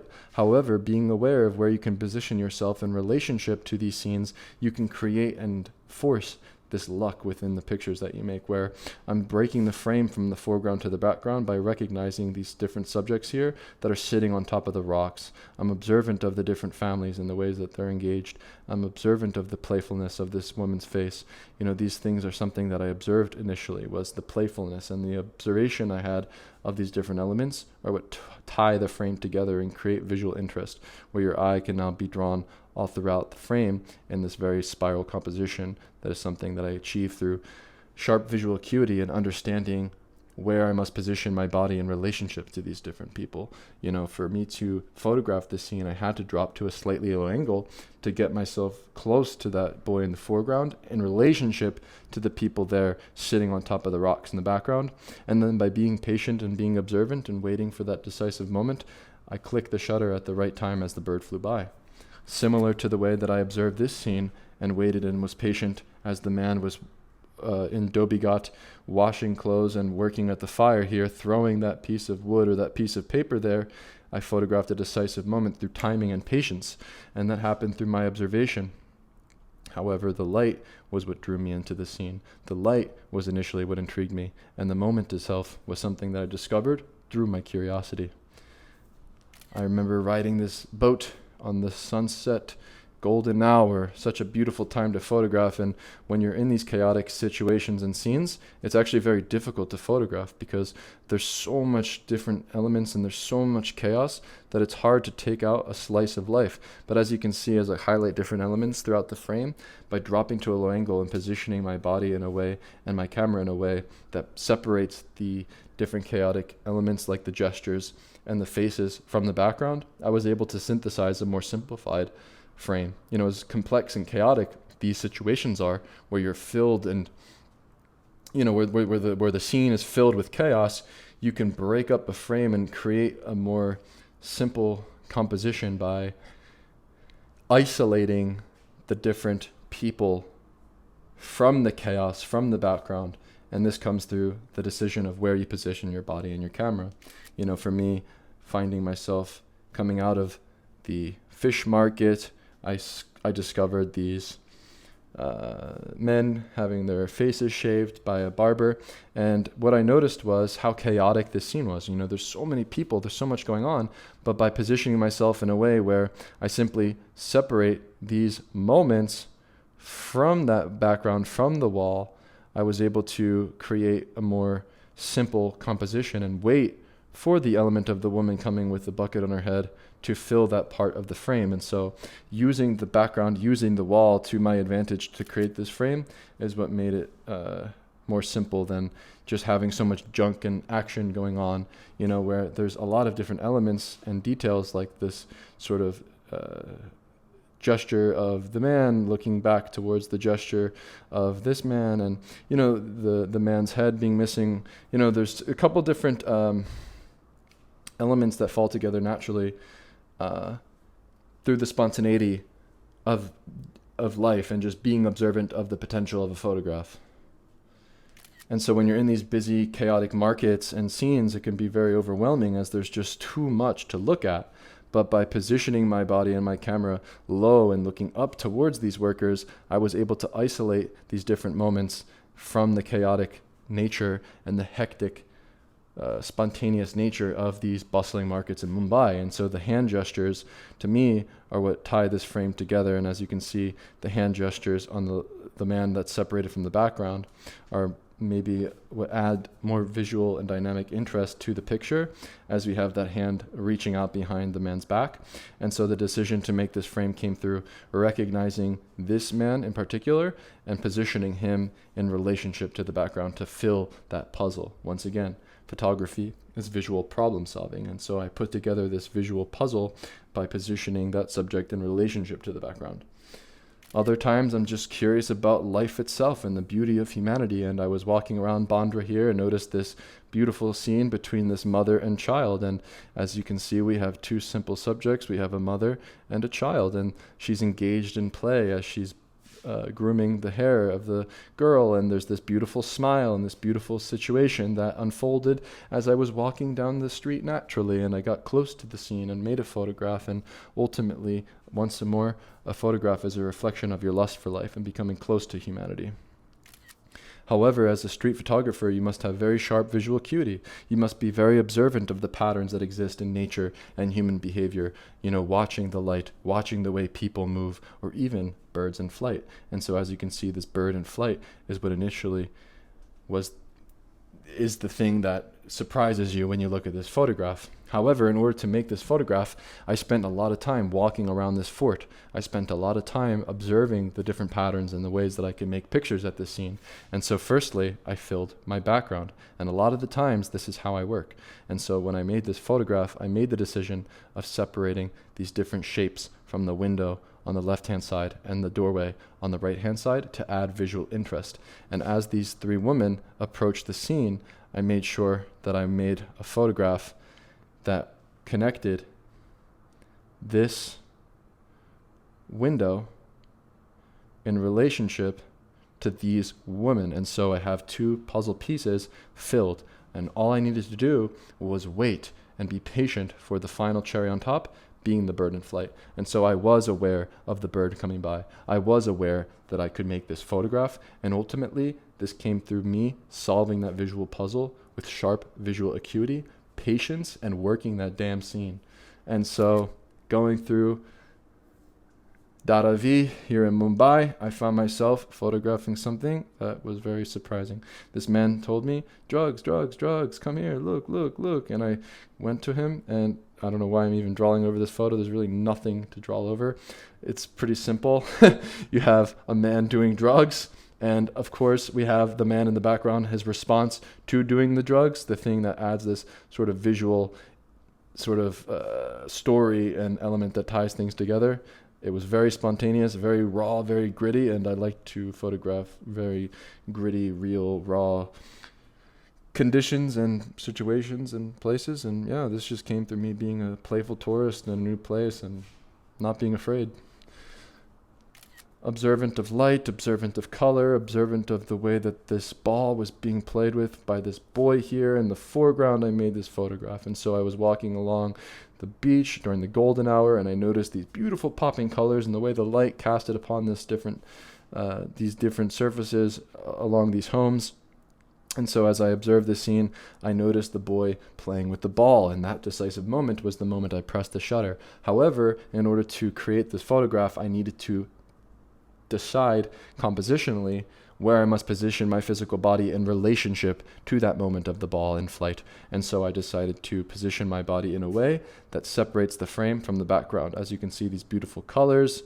We also have on the left-hand side the beautiful color on the man's shirt that relates to the beautiful color on the wall, and then the surprise and the cherry on top being that dog there that really surprises you as a viewer, and then that religious sculpture there on the shelf. And so yeah, it's very dynamic composition, lots of things to look at. It's a visual feast. The frame is filled, and yeah, that came through me being playful, being close to life, but also understanding how to combine the foreground, the moment, in relationship to the background. And so I found myself in Dharavi very frequently, walking throughout this chaotic scene here as we have these children playing. It's a very bustling scene, so much going on, and I could sense the possibility of making a strong photograph. And so as they were climbing upon this structure here, I dropped to a low angle to allow the people to fill the frame against that blue sky. However, this gun, this toy gun that came out of the woodwork and surprised me, was the reason this photograph ultimately becomes intriguing, as we have this boy here on the bottom of the frame looking up towards that toy gun. The gaze of the boy and the relationship to the gun are ultimately what make this frame interesting. And so this visual tension that was created through me making a photograph of the scene was very spontaneous and something I could never predict. There's another element of this band-aid on the girl's head that intrigues me, and of course the way that this boy is leaning over, looking back down towards that gun, adds visual dynamics similar to these girls in the foreground, as your eye now has a visual feast and the frame is filled, and you can have not only that dynamic of the gun being impactful and strong in the foreground, but the background being filled with visual interest. This photograph is very similar here. As you can see, boys playing at the same scene. However, I'm using the yellow color of the structure of the ladder to break up the frame in this way by dropping to a low angle. And so here I was using the structural element of the playground to create the dynamics within this photograph, which is different from the way I made this photograph, where I was much more interested in the moment and the energy. During Holi, I had the opportunity to photograph the ceremony in the evening, and I spent a lot of time photographing this chaotic situation, but isolated amongst the chaos, a very quiet and emotional moment of this woman in prayer and relationship to these different people in the background, praying and exclaiming and chanting and shouting with all of this energy. This photograph came through me being observant of the patterns that were happening, being observant of the way the woman was praying and dropping to a low angle, and I was standing right next to one of the sculptures or the religious pieces that were used in the ceremony in order to time the moment and be there and be present to press the shutter as people came into the frame. And so I was aware of the pattern that existed during the ceremony after observing it. And then eventually this moment clicked, and all of the different hands and the different elements within the background of the frame fell together naturally. more youth playing in the streets, breaking the frame with the compositional technique of layering. And so as much as I was interested in that decisive moment of the boy kicking the ball, I was also hyper aware of the way that these different children could fill my frame. And so I like to break my frame and create visual feasts with the photographs I make, where I have the edges of the frame filled from the left to the right and the back. And so when I'm photographing, I'm observant of how I must position my body. As you can see, the children are looking up at me as I am taller than them, looking down, using the dynamics of the floor to create my stage. And then here at the scene, I used a frame within a frame, utilizing this doorway as a visual element to create this composition. I was interested in the movement and the dynamics of these different women here and these children here coming in and out of the doorway. And then as I was observing the way that people were moving in and out of that frame, I filled the foreground with the element of this boy's eye and this boy's gesture on the left-hand side. And so the composition became very simple, as the decision was to break the frame from the right-hand side of the doorway to the left-hand side of the boys that are in play.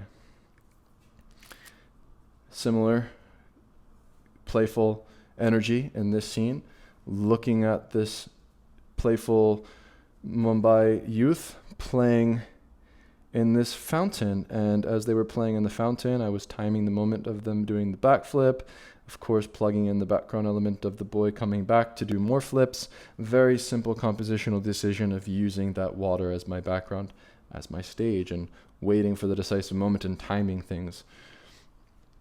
Another compositional decision made in a busy market of looking up towards workers here at the scene. I used the hands and the gestures as the dynamic that intrigued me to click the shutter. However, by positioning myself at the low angle looking up, I was able once again to isolate this moment from the chaos of the market. And so a lot of the times when you're photographing in these markets and these busy and chaotic scenes, the challenge as a street photographer is to isolate that moment, to isolate that dynamic from the rest of the chaos, to give visual order within the photograph you make.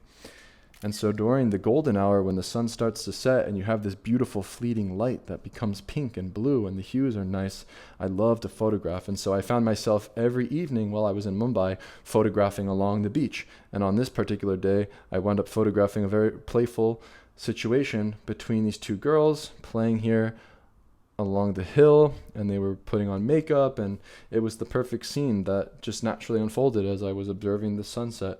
And as I was photographing the scene with patience and repetition and working the scene, these three girls in the background fell together naturally as they were running in and out of the background of the frame, waiting and being patient and using the sand in that background to fill my stage. Moving on to Mexico City, here's another example of me using the fishing technique, waiting and observing and having the understanding that there is a possibility to make a photograph here, waiting for the gesture, waiting for the element of the human to come in and out of the frame as I'm observant of the light and the shadow play here underneath the bridge, using that shadow as the intriguing thing that drew me in, observing this mural in the background and the way that the eyes are popping and the mural is dynamic visually.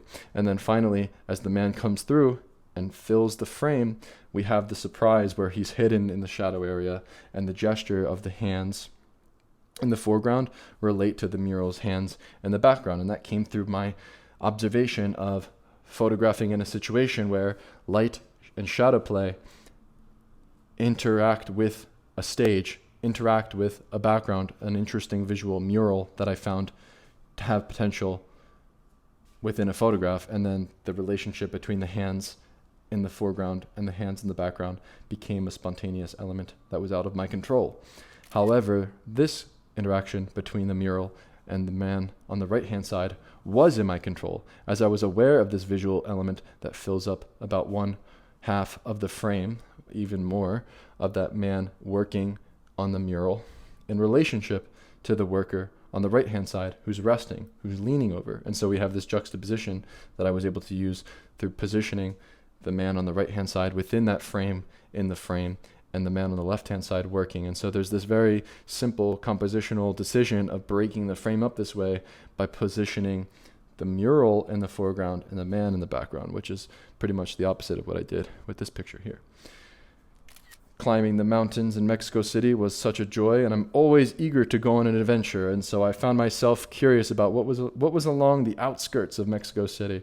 And as I arrived here at the scene, climbing the top of the mountain, I was pleasantly surprised as I found this beautiful sculpture of Jesus, and I was intrigued by that sculpture of Jesus and how I could incorporate it in my frame. And so by interacting at the scene and being playful and engaging with these construction workers here at the top of the mountain, I came home with this photograph that was very dynamic and layered with lots of complexity, as we have in the foreground the man's gaze and the man's arms outstretched, very similarly to the stretching nature of Jesus's arms being open and out there. And so that's something very spontaneous, and something I could not predict is the interaction between these hands of the man and the gesture of the man in relationship to the gesture of Jesus. However, being aware of my stage, being aware that I have this mountain range, these looming shadows and clouds that are coming into the top right-hand side, being aware of the possibility of a photograph here, understanding that element of Jesus, understanding that if I'm here and I'm patient and I wait for something to occur, that I could come home with something dynamic, and everything else kind of just falls into place naturally, like this dog here and this bag here. And there's different elements within the frame that I was aware of that set the stage, but ultimately it's that man's gesture, that sort of relationship between the outstretched arms and the sculpture of Jesus that elevate the frame to a new height. And of course, the man screaming and the mystery of that gesture. Rainy day in Mexico City. I wound up making this photograph, isolating a moment, an emotional connection between two subjects, between a couple, from the rain in the background. Something very simple, but I think sweet, and something that I hope to achieve through the photographs that I make of humanity, by photographing these emotional and close moments that occur through isolating them and isolating the moment from the chaos of life itself, where so many people were rushing around, so much rain was coming down, but when I was there and I was present and hyper-focused on the moment, I came home with this photograph of this emotional and impactful scene. And so I decided to climb the mountain once again as I noticed this beautiful sculpture, or this cross at the top of the mountain, and I wanted to make a photograph of it.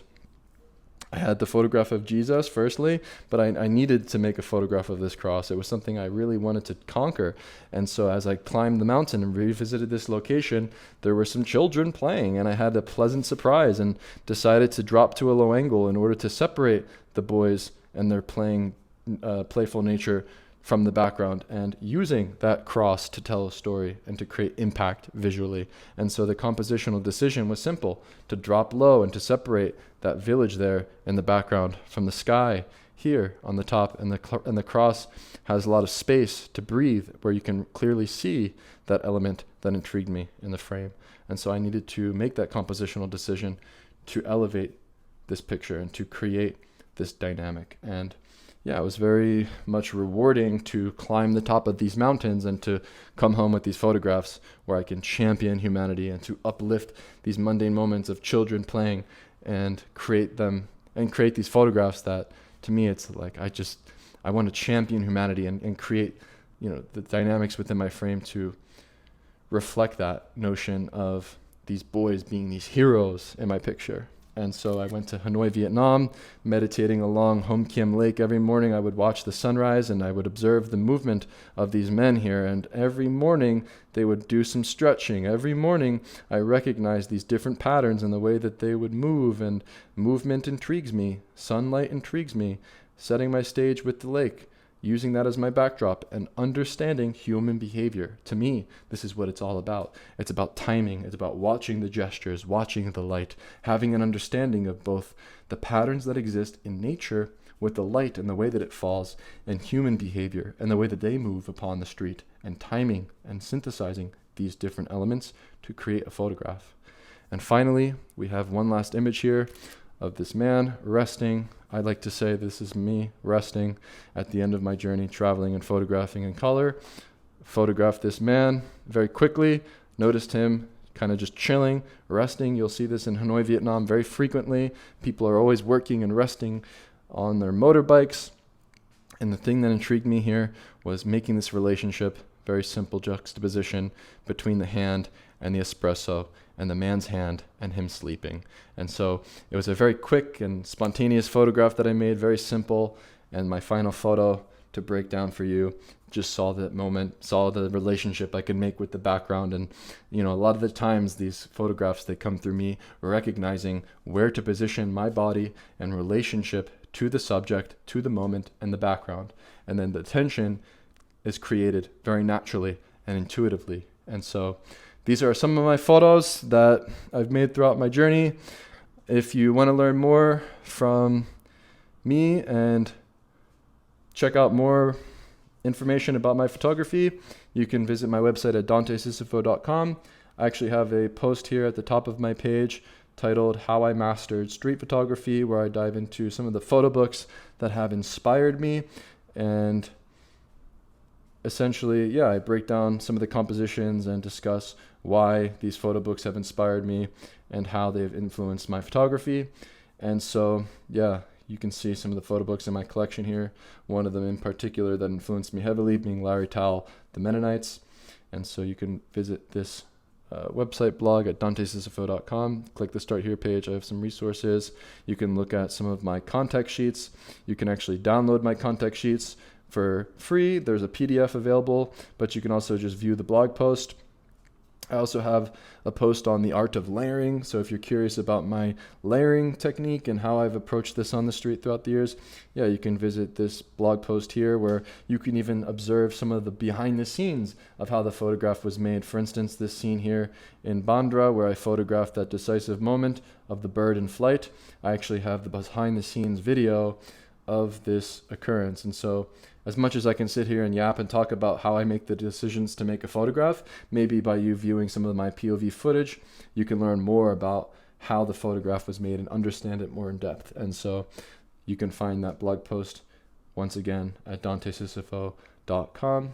And hopefully as time goes on, I'll continuously create more videos, more blog posts, and more resources for you to empower you as a photographer. I find that photography, for me, it's empowered me so much throughout my journey and life generally, where it just fuels me with this lust for life and this joy. And I genuinely just want to share that with others. And hopefully through me talking about my photography or giving you some tips or ideas about my photographs and my ideas around photography, you can also fuel your lust for life and find joy through the medium of photography, similar to how it's helped me find joy in life. And so, these are just a few of the little behind the scenes moments I'm showing you of that photograph I made on the rooftop of Mexico City on the mountains. And so you can see some more in-depth videos here that show the behind the scenes. Thank you for watching. I will see you in another video. Check it out. These are all the photos that we just talked about. They're all right here. Yep. All right. Peace.